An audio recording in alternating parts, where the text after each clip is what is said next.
സന്ദീപ് വാര്യർ 24-നോടൊപ്പം ചേരുകയാണ്. കോൺഗ്രസിൽ എത്തിയതിനു ശേഷം അദ്ദേഹം ആദ്യമായാണ് തിരുവനന്തപുരത്തേക്ക് എത്തുന്നത്. ഇന്ന് KPCC-യിൽ അദ്ദേഹത്തിന് സ്വീകരണമുണ്ട്, പരിപാടികളുണ്ട്.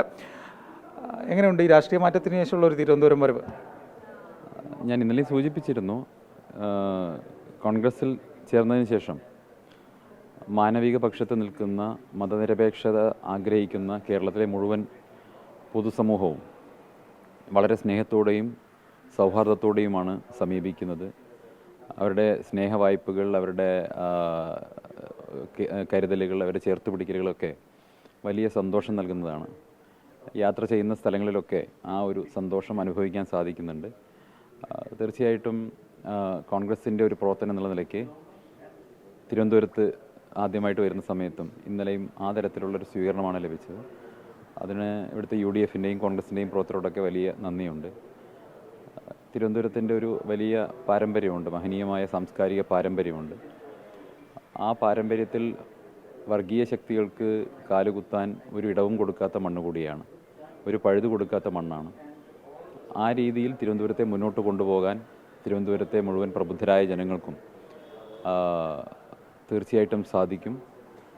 അതുകൊണ്ട് തന്നെ തിരുവനന്തപുരത്തും മറ്റ് സ്ഥലങ്ങളിൽ കിട്ടുന്നത് പോലെ തന്നെയുള്ളൊരു സ്വീകാര്യത ലഭിക്കുമെന്നാണ് ഞാൻ പ്രതീക്ഷിക്കുന്നത്. ഇപ്പോൾ പാർട്ടിയിലേക്ക് കടന്നു വരികയാണ്, KPCC പുനഃസംഘടന വരുന്നതെന്നൊക്കെ കേൾക്കുന്നു. അപ്പോൾ പാർട്ടി ഏതെങ്കിലും തരത്തിലുള്ള ചുമതലയുള്ള കാര്യം സംസാരിക്കുകയോ അങ്ങനെ എന്തെങ്കിലും ചെയ്യുകയോ മറ്റോ ചെയ്തിരുന്നോ?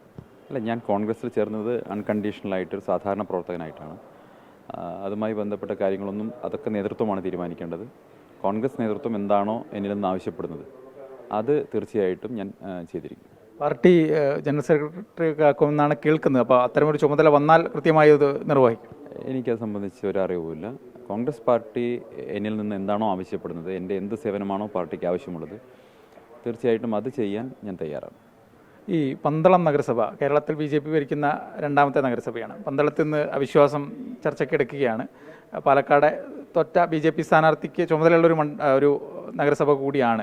എങ്ങനെയാണ് കാണുന്നത്? കാരണം അന്ന് പാലക്കാട് ഇലക്ഷൻ പരാജയത്തിന് ശേഷം പാലക്കാട് കഴിഞ്ഞു ഇനി പന്തളം എന്നൊക്കെ പറഞ്ഞ് അവിടുത്തെ നഗരസഭാ ചെയർപേഴ്സൻ്റെ ഭർത്താവ് ഉൾപ്പെടെ ഫേസ്ബുക്കിൽ പോസ്റ്റ് ഇടുകയൊക്കെ ചെയ്തിരുന്നു. വലിയ അമർഷം BJPക്കുള്ളിലൊക്കെ ഉള്ള സാധനമാണ്. അപ്പോൾ അതായിട്ട് എന്തെങ്കിലും കൃഷ്ണകുമാറിനല്ലേ പന്തളത്തിൻ്റെ ചാർജ്? സ്വാഭാവികം പന്തളം നഗരസഭയുടെയും അവസ്ഥ തന്നെയായിരിക്കും എന്നാണ് ഞാൻ കരുതുന്നത്. നമുക്ക് ഞാൻ മനസ്സിലാക്കുന്നിടത്തോളം പന്തളം നഗരസഭ കേരളത്തിലെ കറപ്ഷനിൽ ഏറ്റവും മുൻപന്തിയിൽ നിന്ന ഒരു നഗരസഭയായിട്ടാണ് ഞാൻ മനസ്സിലാക്കുന്നത്. പന്തളവും പാലക്കാടും കേരളത്തിലെ അഡ്മിനിസ്ട്രേഷൻ ഫെയിലിയറിൻ്റെ ഏറ്റവും പ്രധാനപ്പെട്ട ഉദാഹരണങ്ങളായിട്ടുള്ള രണ്ട് നഗരസഭകളാണ്.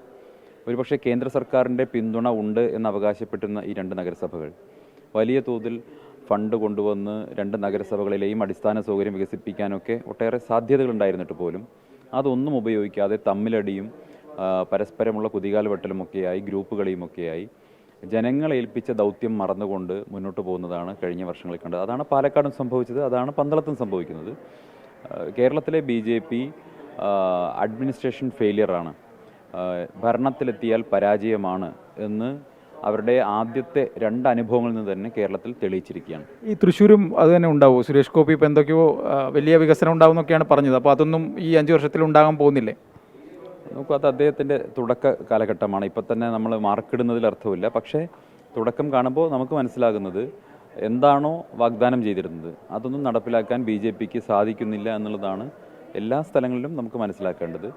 വലിയ വാഗ്ദാനങ്ങൾ നൽകി അധികാരത്തിൽ വരികയും എന്നാൽ അധികാരത്തിൽ വന്നതിന് ശേഷം അതെല്ലാം മറക്കുകയും ചെയ്യുന്ന ഒരു സാഹചര്യം എയിംസ് അടക്കമുള്ള വിഷയങ്ങൾ ഉണ്ടാകുന്നു. എയിംസുമായി ബന്ധപ്പെട്ട് കേരളത്തിന് നൽകിയിരുന്ന വാഗ്ദാനം പാലിക്കാൻ സാധിച്ചില്ലല്ലോ.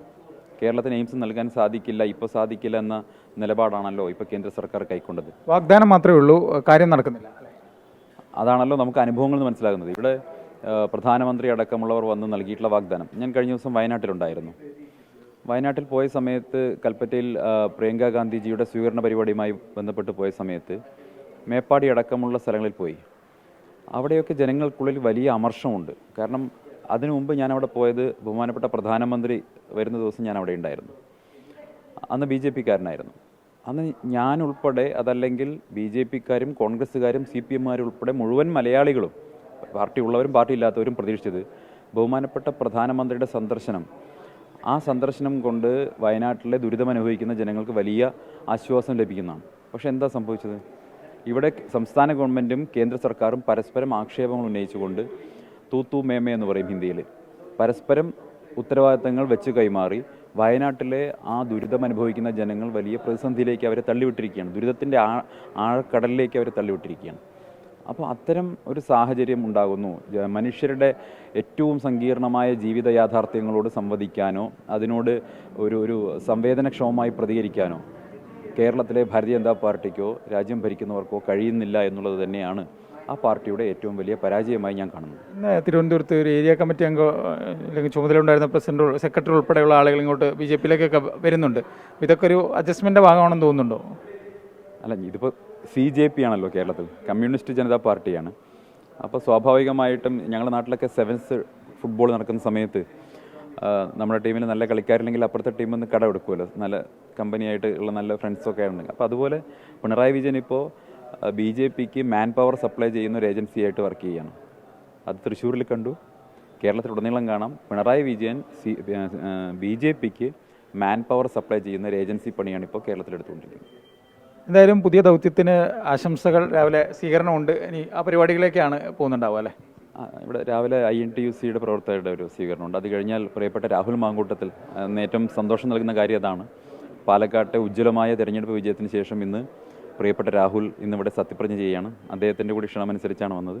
വൈകിട്ട് സൂര്യ കൃഷ്ണമൂർത്തി സാറിൻ്റെ സൂര്യ ഫെസ്റ്റിവലിൽ ഇന്നത്തെ ടോക്കിൽ എൻ്റെ ടോക്കാണുള്ളത്, ഇന്ന് വൈകിട്ടുള്ളത്. അദ്ദേഹത്തിൻ്റെ സൂര്യ ഫെസ്റ്റിവൽ പോലെ ഒരു വലിയ പരിപാടിയിൽ സംസാരിക്കാൻ അവസരം കിട്ടുക എന്ന് പറഞ്ഞാൽ അതൊരു പ്രിവിലേജാണ്. അതുകൊണ്ട് ഇത് രണ്ടാമത്തെ തവണയാണ്. അദ്ദേഹം ക്ഷണിച്ചത് BJP-കാരൻ ആയിരിക്കുമ്പോഴാണ്, പക്ഷേ ഞാൻ ഇന്ന് അവിടെ പങ്കെടുക്കുന്നത് കോൺഗ്രസ്സുകാരനായിട്ടാണ്. ഓക്കെ, സന്ദീപ് വാര്യരാണ് നമ്മോടൊപ്പം ചേർന്നത്. അദ്ദേഹം എന്തായാലും ആദ്യമായാണ് കോൺഗ്രസ്സിലെത്തിയതിനു ശേഷം തിരുവനന്തപുരത്തേക്ക് വരുന്നത്. അദ്ദേഹം തികഞ്ഞ വലിയ ആത്മവിശ്വാസത്തോടു കൂടി തന്നെയാണ് സംസാരിച്ചത്. BJP-ക്കെതിരെ വലിയ വിമർശനവും ഉയർത്തുകയും ചെയ്യുന്നുണ്ട്. ക്യാമറമാൻ ജിനേഷ് രാജിനൊപ്പം AV ജയശങ്കർ.